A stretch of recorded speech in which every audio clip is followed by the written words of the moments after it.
Hello learner, my name is Ruchi Gupta. Welcome to my channel Ruchi eco classes. इस video में हम जो है प्रीवियस ईयर क्वेश्चन करेंगे, जो कि हमने लास्ट वीडियो में भी किया था और हम उसी को आगे कंटिन्यू करेंगे।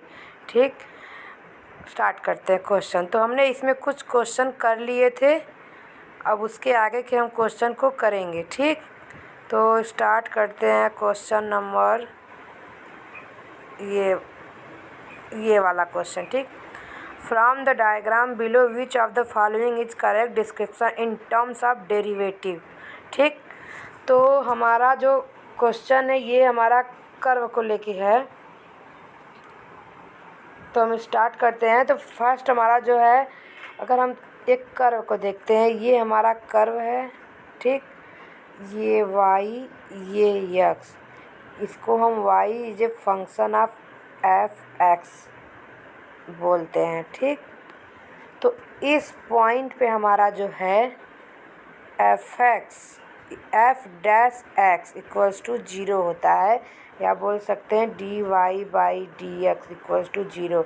और यहाँ से ये इंक्रीजिंग होता है और यहाँ से ये डिक्रीजिंग होता है। ठीक, और फिर ये वाला यहाँ तक मैक्सिमम होता है, यहाँ पे 0 होता है, यहाँ पे जो है मिनिमम होता है।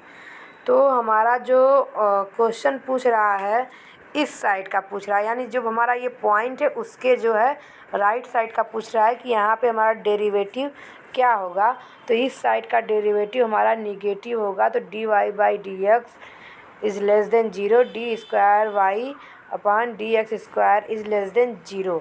ठीक, तो हम इसके बारे में पढ़ लेते हैं। ये हमारा देखिए दिया हुआ है, कंसीडर द फॉलोइंग फिगर। ये हमारा पॉइंट ए पे हमारा 0 होगा और ये y=f(x) फंक्शन है, और ये हमारा जो है ये convex to the X axis है, ये कॉनकेव है। ठीक, ये हमारा मिनिमा के लिए होता है, ये हमारा मैक्सिमा के लिए होता है। ठीक, और जब हम मैक्सिमा के लिए करते हैं तो हमारा जो सेकेंड ऑर्डर कंडीशन होता है मैक्सिमा के लिए, वो लेस देन 0 हो जाएगा। सेकेंड ऑर्डर की मैं बात कर रही हूँ, d²y/dx² सेकेंड ऑर्डर के लिए, डेरिवेटिव के लिए नहीं, सेकेंड ऑर्डर मैक्सिमा कंडीशन। और मिनिमा कंडीशन के लिए ये लेस देन ग्रेटर देन 0 हो जाएगा, आई लेस देन 0 हो जाएगा। तो नेक्स्ट क्वेश्चन स्टार्ट करते हैं। ये भी उसी के बारे में दिया हुआ है, तो आपको अगर पढ़ना है तो पढ़ लीजिएगा। हाँ, तो in the adjoining diagram in the equilibrium which one of the following is true. Price equals to average cost, price equals to average cost equals to marginal cost, marginal cost equals to average cost, there is no excess capacity. ठीक, तो हमारा जो देखिए ये graph दिया हुआ है वो मोनोपोली का दिया हुआ है, और जो हमारा इक्विलिब्रियम कंडीशंस होता है वो होता है MR इक्वल्स टू MC।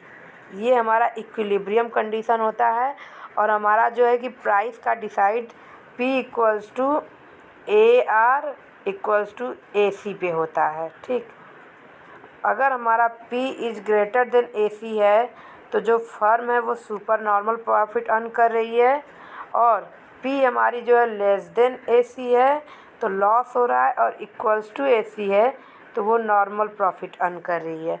तो मोनोपोली में हमारा जो है कि प्रॉफिट अर्न करती ही है। तो इस पॉइंट पे जो इसने पूछा है इक्विलिब्रियम कहाँ पे है, तो equilibrium point MR equals to MC और यहाँ पे P इक्वल्स टू AC पे है। ठीक, तो हमारा जो पॉइंट हो जाएगा 1, ये हमारा यहाँ पे सही हो जाएगा। ठीक, ये हमारा पॉइंट यहाँ पे सही हो जाएगा, ये वाला। अब हम नेक्स्ट क्वेश्चन चलते हैं, इसी के बारे में दिया हुआ है। देखिए यहाँ पे ये दिया हुआ है कि a monopolist is in short run would enjoy normal profit. ठीक, when average revenue is just equals to the average cost, और एवरेज रेवेन्यू हमारी प्राइस के ही इक्वल होती है। ठीक, और ये हमारा diagram. Next question, for the given income consumption curve in the diagram which one of the following is correct, which one of the following is. तो हमने इसी वीडियो में जो हमने लास्ट वीडियो बनाया था उसमें भी एक जो है इनकम कंजप्शन कर्व से रिलेटेड हमारा क्वेश्चन था। तो वहाँ पे हमने किया था कि देखिए जैसे ये दिया हुआ है, अगर ये इस तरह मुड़ा हुआ है तो ये वाला जिधर मुड़ा हुआ है वो गुड नॉर्मल होगी, और जिसके सामने मुड़ा हुआ है उसके सामने वाला एक्सिस वो है इन्फीरियर गुड होगा। तो यहाँ पे भी आईसीसी हमारा दिया हुआ है, तो गुड एक्स हमारा नॉर्मल होगा और गुड वाई हमारा इन्फीरियर होगा। ठीक, यहाँ पे ये आंसर गलत है, गुड एक्स हमारा जो है कि नॉर्मल होगा और वाई हमारा इन्फीरियर होगा। In case of inferior good consumption of the commodity decline as income increases. देखिए backward bending Engel curve for an inferior good. अब देखिए फिर से है हमारा जो है कि डेरिवेटिव को रिलेटेड है, लेकिन यहाँ पे हमारा जो ये पॉइंट है, अब पिछले वाले में हमारा इस पॉइंट के राइट का था, अब इस वाले में हमारा इस पॉइंट के राइट का है, लेकिन यहाँ पे हमारा डेरिवेटिव पूछा है और साथ में हमारा इसमें सेकेंड ऑर्डर का कंडीशंस भी दिया है। तो हमारा जो फर्स्ट ऑर्डर कंडीशन यहाँ पे मैक्सिमा है, तो हमारा डी वाई मैक्सिमम है, तो हमारा सेकेंड ऑर्डर का ये फर्स्ट ऑर्डर का हमारा ग्रेटर देन 0 हो जाएगा, और जबकि इस साइड हमारा मैक्सिमा है तो हमारी second order condition d square y d x square is less than 0 होगी। ये हमारे जो है मैक्सिमा के कंडीशंस के लिए है, तो हमारा जो आंसर होगा ये फर्स्ट वाला होगा।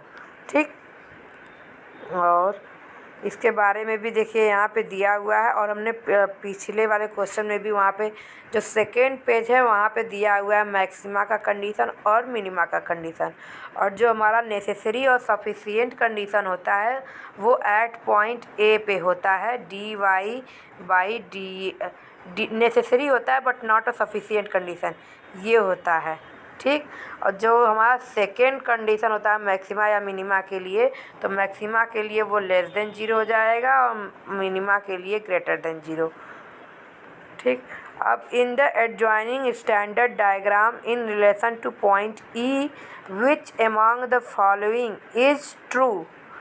तो यहाँ पे हमारा देखिए जो है वाई एक्सिस पे हमारा जो है आउटपुट पर यूनिट यानी कि आउटपुट लेबर रेशियो दिया हुआ है कि एक यूनिट आउटपुट को प्रोड्यूस करने के लिए हमारा कितने यूनिट लेबर लगता है, और जो है एक्स एक्सिस पे कैपिटल लेबर रेशियो दिया हुआ है कि हमारा जो है कि कैपिटल लेबर रेशियो कितना है, तो और टोटल प्रोडक्टिविटी हमारी जो है यहाँ पे दी हुई है। ठीक, और उसका ये तो यहाँ पे जो हमारा लेबर हो जाएगा ये ओ बी हमारा जो है इतना कांस्टेंट रहेगा, टोटल प्रोडक्टिविटी में हमारा कैपिटल का भी एज ए इनपुट यूज होगा। तो यहाँ पे तीसरा जो आंसर है share of capital is A B, ये हमारा आंसर हो जाएगा। नेक्स्ट क्वेश्चन चलते हैं। Consider the following diagram showing the market demand and supply curve for a commodity. If the government fixes the price P1 above the market clearing price P0, then the deadweight loss is represented by the। तो देखिए जब हमारा जैसे कि tax impose हुआ और जाके हमारा ये सप्लाई कर्व शिफ्ट हो जाएगा ये यहाँ पे। ठीक, तो सप्लाई कर्व जब हमारा यहाँ पे शिफ्ट हो जाएगा तो ये P1 और क्वांटिटी हमारा Q1 कर लीजिए, ये P1 और क्वांटिटी हमारा Q1 कर लीजिए इसको। ठीक, तो जब ये वाला हमारा जो डेड वेट लॉस पूछ रहा है तो ये वाला एरिया जो हमारा बचता है, ठीक, क्योंकि इतना हमारा कंज्यूमर का लॉस हो जाता है, ये हमारा प्रोड्यूसर वाले में इधर कट जाएगा और ये हमारा इधर, तो ये वाला एरिया जो होता है इसके बारे में हमें कुछ नहीं पता होता है। ये ए ट्रायंगल ए सी ई ये हमारा टोटल वेलफेयर लॉस होता है, या हम इसे डेड वेट लॉस बोल सकते हैं। तो जो area triangle A B E होता है वो कंज्यूमर का होता है, और ट्रायंगल बी सी ई होता है वो प्रोड्यूसर का होता है। तो इसने पूछा है टोटल डेड वेट लॉस, तो हम दोनों को प्लस कर देंगे यानी कि तीसरा आंसर हो जाएगा हमारा। ठीक, अब ये हमारा देखिए रिस्क एवर्स बिहेवियर को लेकर है ये क्वेश्चन, इसका graph. The below diagram show the risk aversion of two individual with the help of indifference curve. Choose the correct answer from the following by studying the diagram. तो risk averse मतलब हमारा जो अगर future में हमारे expected income जो हम invest करते हैं अगर उसको इंक्रीज होने की ज़्यादा होती है तो उसको हम रिस्क एवर्स कहते हैं।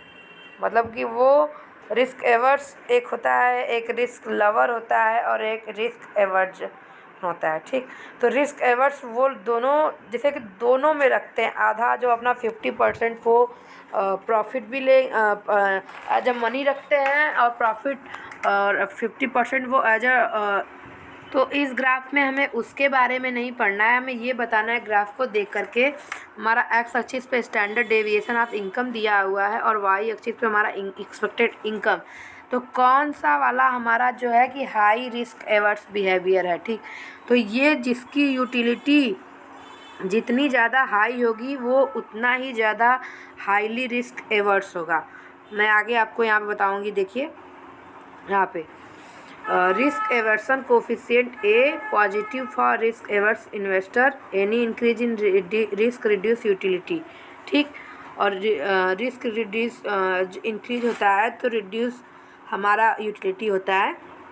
यहाँ पे ग्राफ आप देखेंगे तो एक्सपेक्टेड रिटर्न है और standard deviation, high risk aversion है, मॉडरेट, लो रिस्क न्यूट्रल और रिस्क लवर, ये नीचे आ जाता है, रिस्क लवर का नीचे आ जाता है। ठीक, तो इस ग्राफ मैंने आपको दिखा दिया और इसके अकॉर्डिंग ये वाला हमारा हाईली रिस्क एवर्स है। ठीक, नेक्स्ट क्वेश्चन स्टार्ट करते हैं। हाँ, the gain in profit income from an increase in immigration according to this diagram. तो डायग्राम में वाई एक्सिस पे हमारा रियल वेज दिया है और एक्स पे हमारा एम्प्लॉयमेंट दिया हुआ है। ठीक, तो इसने कहा है कि जब लेबर सप्लाई होती है मतलब बिफोर इमिग्रेशन, बिफोर मतलब एक कंट्री से दूसरे कंट्री स्थानांतरण, तो हमारा जो पॉइंट है वो बी पॉइंट पे आता है। लेबर सप्लाई बिफोर इमिग्रेशन हमारा बी पॉइंट पे आता है, वहाँ पे हमारा वेज डब्ल्यू है और लेबर जो एम्प्लॉयमेंट है यल है। लेकिन जब हमारा इमिग्रेशन होने लगता है तो लेबर जो है ट्रांसफ़र होने लगते हैं तो हमारा वेजेस जो है गिर जाता है और लेबर एम्प्लॉयमेंट ज़्यादा हो जाता है। ठीक, तो एट पॉइंट डी, तो इसने पूछा है कि हमारा गेन क्या है, तो हमारा जो गेन है लेबर का एम्प्लॉयमेंट यहाँ से यहाँ हो जा रहा है, एफ डी एल एल हमारा जो है कि एल डैश हमारा लेबर का ये एम्प्लॉयमेंट हो रहा है और ये वेज हमारा कम हो जा रहा है। तो इसी को इसने पूछा है कि क्या है प्रॉफिट, तो हम जो है कि ये हमारा ये नहीं हमारा ये हो जाएगा और हमारा प्रॉफिट पूछ रहा है तो हमारा एरिया जो है डब्ल्यू बी डी डब्ल्यू। ठीक, ये हमारा हो जाएगा क्योंकि यहाँ से हमारा लॉस तो हो रहा है लेकिन ये वाला पोर्शन जा रहा है, तो हमारा इसका आंसर 2 हो जाएगा।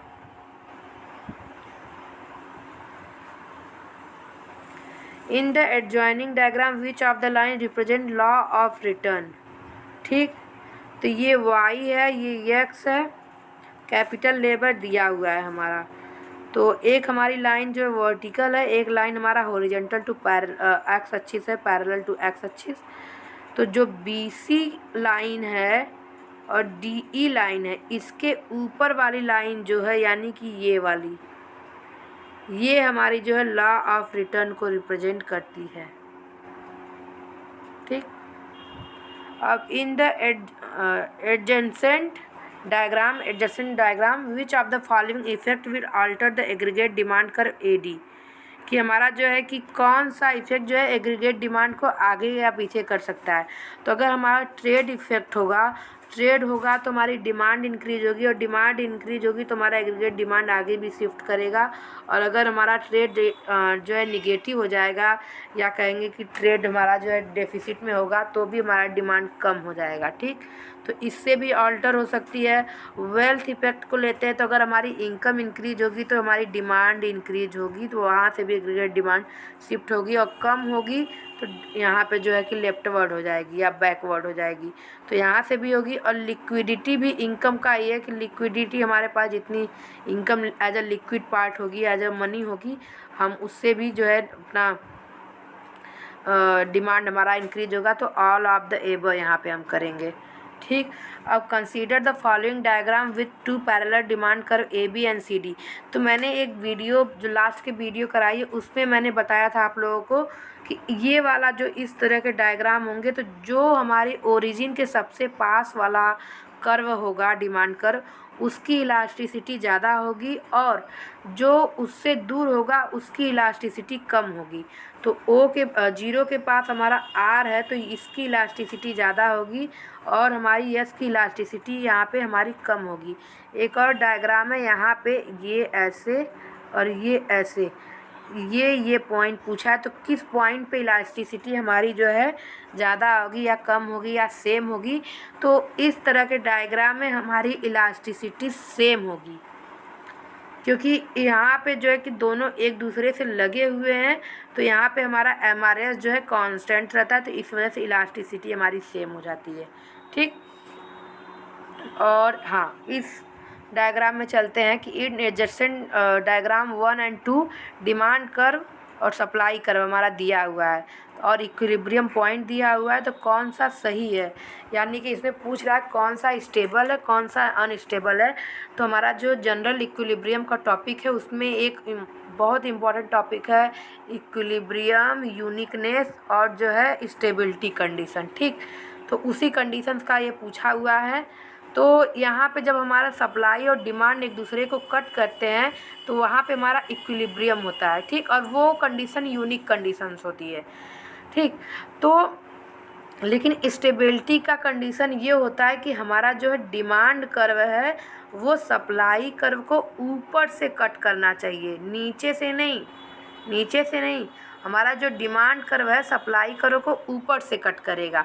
तो हमारा जो फिगर 1 में देखिए, डिमांड हमारा नीचे है और सप्लाई जो है ऊपर है, यानी ये अनस्टेबल है। यहाँ पे सप्लाई ने डिमांड को काटा है, डिमांड ने सप्लाई को नहीं काटा है। और यहाँ पे आप देखेंगे तो सप्लाई, आपको अगर ध्यान से देखेंगे तो नज़र आएगा सप्लाई नीचे है, डिमांड ऊपर है।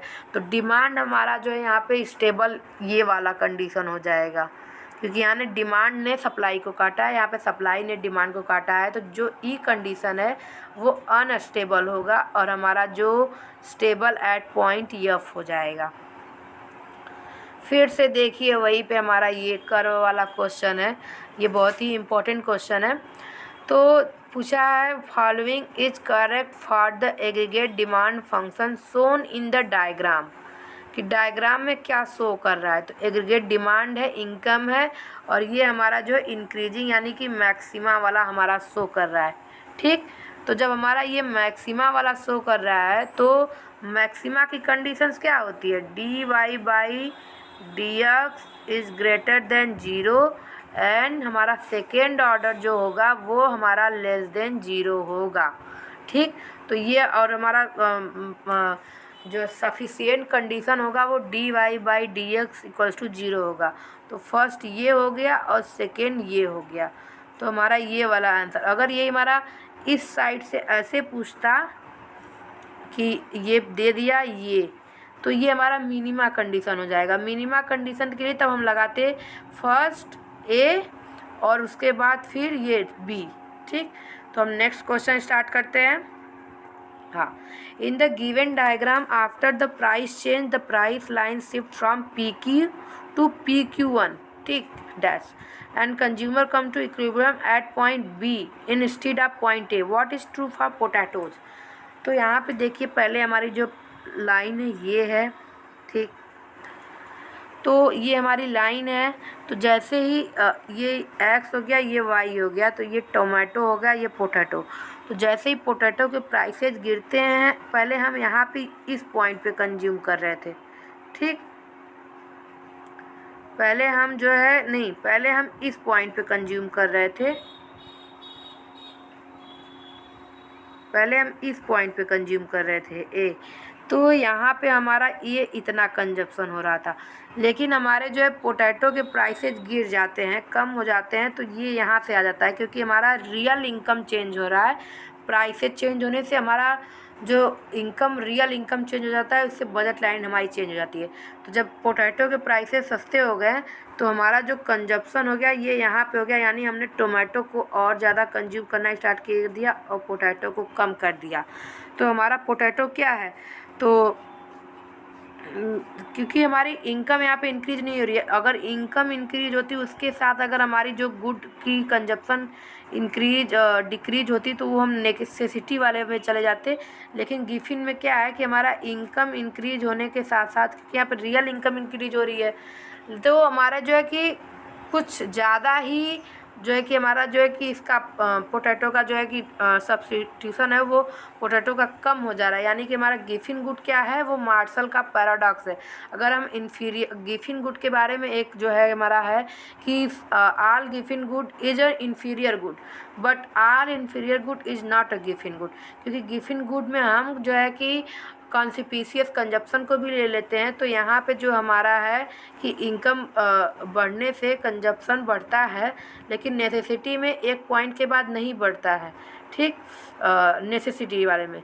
और इन्फीरियर में हमारा डिक्रीज होता है, लेकिन जब हमारा इन्फीरियर में हमारा डिक्रीज होता है, लेकिन गिफिन में हमारा पूरा वो मार्शल के लॉ को अप्लाई ही नहीं करता, और यहाँ पे मार्शल का लॉ अप्लाई होता है इन्फीरियर में। तो हमारा ये वाला गुड तीसरा गिफिन गुड हो गया, ठीक। Definition of a Giffen good यहाँ पे दिया हुआ है, a good where a high price causes and increase in demand, ठीक। यानी कि प्राइस बढ़ने पे हमारा जो है डिमांड जो है कि इंक्रीज होता है, और प्राइस जो है डिक्रीज होने पे हमारा जो है डिमांड जो है डिक्रीज हो जाता है। ये जो है हमारा जो है लॉ ऑफ डिमांड का जो है अपोज करता है, ठीक। तो the increase in demand is due to the income effect of a higher price outweighing the substitution effect, ठीक। तो आप नेक्स्ट क्वेश्चन चलते हैं हम लोग नेक्स्ट क्वेश्चन पे। ये government should fix the price at which of the following point two make monopoly result in socially optimum outcome. तो ये हमारा मोनोपोली का ग्राफ है। इक्विलिब्रियम हमारा MR इक्वल्स टू MC पे होता है। इक्विलिब्रियम हमारा MR इक्वल्स टू MC पे होता है, और जो हमारा आउटपुट डिसाइड होता है वो price AR equals to AC, ठीक। तो हमारा AC जो ये वाला पॉइंट है,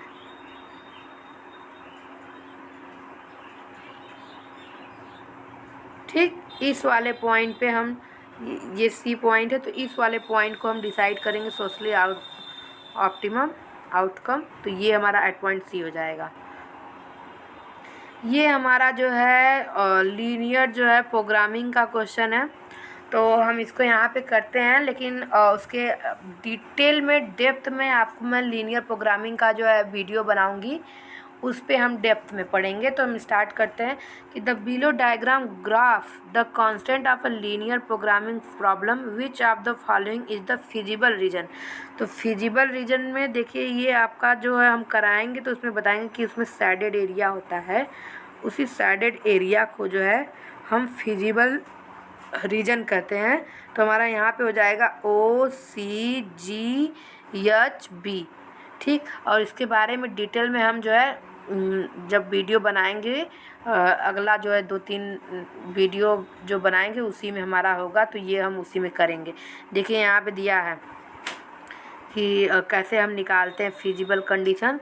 तो हम पहले उसको ग्राफ पर जो है हमारे जो पॉइंट होते हैं कांस्टेंट, उसको हम लगाते हैं, फिर हम फाइंड द फिजिबल रीजन करते हैं कि ये इस तरह से कटा यहाँ से, तो इस वाले पॉइंट को हम उठा लेते हैं, करते हैं, ठीक। और फिर जो हमारा होता है कॉर्नर पॉइंट, उसी से हम करते हैं, और मैक्सिमम और मिनिमम पॉइंट जो है सॉल्व करते हैं। तो हम उसको जो है एग्जाम्पल लेकर के वहाँ पे सॉल्व करेंगे। ये भी देखिए लीनियर प्रोग्रामिंग का क्वेश्चन है, और लीनियर प्रोग्रामिंग से हमारा सिंप्लेक्स मेथड ये सारी चीज़ें भी पूछती हैं, तो मैं आप लोग को कराऊंगी। Consider the above diagram of a linear programming problem if the optimum solution is at point A then the slack variable, उसमें एक स्लैक होता है, स्टिक होता है, और 2-3 वेरिएबल होते हैं, तो हम सारे करेंगे। Corresponding to which constant is are non zero. तो यहाँ का आंसर देखिए ये होगा CD एंड EF। ये CD वाला जो लाइन है और EF वाला डेप्थ में हम जब वीडियो बनाएंगे उसमें पढ़ेंगे, क्योंकि थोड़ा लेंदी प्रोसेस है। तो हम वहाँ पे पढ़ेंगे। अगर आपको जो है वीडियो पसंद आया है तो चैनल को लाइक कीजिए, सब्सक्राइब कीजिए। और तो अगर आपको वीडियो पसंद आया तो चैनल को लाइक कीजिए, सब्सक्राइब कीजिए और ज़्यादा से ज़्यादा शेयर कीजिए और बेल आइकन को प्रेस कर दीजिएगा, जिससे आपको नेक्स्ट वीडियो की नोटिफिकेशन मिल जाए। ठीक, थैंक यू सो मच।